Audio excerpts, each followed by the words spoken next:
sir. We live. We back, man. Welcome back to the Golden Goose DFS show, the leader in single entry content. I'm your host, Chandler Blakely, aka Goose. Y'all know what we do over here, man. Single entry, 3 max, 20 max. So if that fits your bill, some contest you're looking to get better at, even if you don't play these particular contests, maybe you're a 150 max, or maybe you're a cash game or head to head player, man, this is still the best place for you, man.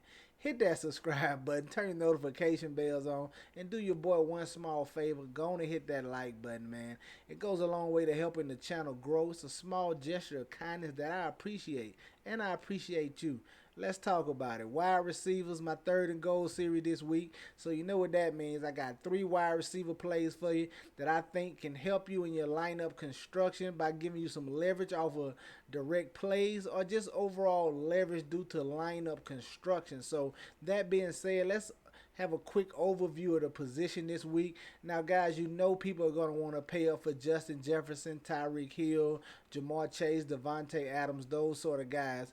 And they're going to probably pair him with some of the pay down options you've been seeing or hearing about in Mims and Elijah Moore. So being that we can see that's how a lot of the bills are going to be this week, I think a great way to get some leverage is to target this mid-tier receivers, that 5 to 7K range. I have my eyes on a couple of guys I'm about to show you here that I think can give you some great leverage as far as lineup construction. Just attacking this mid-range of receiver, I think there are plenty of plays in there that has if not superior upside in some of the pay up options, they can get in the range. If the pay up, if the Jeffersons of the world and Tyreek of the world don't go for 40s and 50s, you know that sort of thing, we can kind of gauge and get close to their production. If Jefferson gives you 31 and you get one of these pay down options that give you 27, 28, and saving that salary, that's a major win for you in the fact that you save salary and you got a different lineup construction. So that's how we're gonna try to attack the wide receiver position this week. So let's get into these 3 guys I got for you. The first guy I'm looking at coming in at 6,500. I'm looking at Chris Olave, man, for the New Orleans Saints going against the Tennessee Titans. Now, I know it's a lower game total here, but the Saints still have a pretty solid team total. They projecting for us over 3 touchdowns here in this spot. Now, this Tennessee Titans defense is scrappy, but that was more so against the run last season. They were absolutely horrid against the pass. And all reports coming out of training camp is that the Saints want to try to pass a little more. So I don't mind getting a Chris Olave, and he's going to give you direct leverage off of a chalky Jamal Williams. Jamal Williams is the highest owned play on the slate. Listen, I know he's getting the start here, but like I said, the Tennessee Titans were okay against the run last season. And Jamal Williams is not that good, man. Don't let them red zone touchdowns fool y'all. His yards per carry for his career is not all that, man. I think he can have a tough time getting going here. That coupled with the fact that the Saints want to throw the ball a little bit more.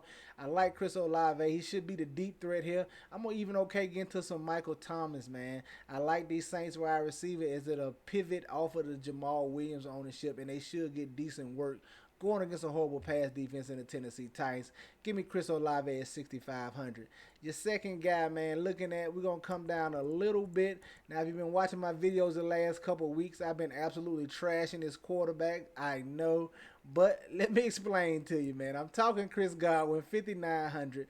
Listen, he's talking about a spot where I know it's Baker Mayfield. I know he's nothing to write home about, but I've been playing this game long enough, and I can remember back to when Baker was with the Browns the last time he was really getting some work. It was a receiver on that team that he had a particular connection with that he liked to go to, and on certain weeks, if you caught him at a good enough salary, this receiver could give you some solid fantasy performance. And that guy was Jarvis Landry, who primarily played the slot for the Cleveland Browns.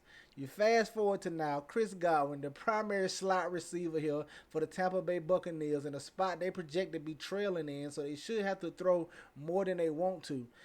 And you add the fact that Mike Evans over there is disgruntled. I think he gave him like 2 more days. I think he got to the September 8th to get his contract. If that don't happen, who knows how that go. He could phone it in. Chris Godwin is probably going to be the primary passing option right here for Baker Mayfield. I know he don't mind hitting the middle of the field, checking down on some of those crossing routes. Maybe Godwin can catch one of those and take it to the house for us, man. Bake should be able to approach 20 yards in this matchup. We just need Godwin to get the bulk of that work and get a touchdown for us at 5,900. I like him in his mid-range, man. He probably could see 10-plus targets here in this matchup. I like Chris Godwin at 5,900. And then coming down just from there, another guy, the guy starting beside him is garnering all the ownership, all the hype, and that's Mims because he's 3K. But I'm looking at Cortland Sutton at 5,200 for the Denver Broncos. He should be the alpha with Jerry Jeudy expected to miss. I know it's a tough situation trusting Russell Wilson over here, but he did kind of pick it up towards the end of last season, and he's not horrible, man. I can see him approaching 200 yards, probably more here in this spot as they take on a Vegas team who's okay defensively, but I think that Russell Wilson can tap into a little bit that he found last year, coupled with the breath of fresh air and a new coach, Sean Payton. He should be able to pass a little better, if not a little more efficient. I like Cortland Sutton being his number one option at 5,200, especially as a pivot play from Mims, even though he's a higher price play. But if you leverage off of Mims to Cortland Sutton, man, Russell Wilson's not the type of quarterback I think that can sustain two passing options. So it could be a situation where they run the ball and Wilson targets Sutton a little more, and he gets the bulk of the passing usage. So I like Cortland Sutton here at 5,200 in this spot. There you have it, man. Your three wide receivers: Cortland Sutton, Chris Godwin, and Chris Olave and Chris Godwin. My bad, man. It's late, man. I'm trying to get this video out to y'all. Listen, if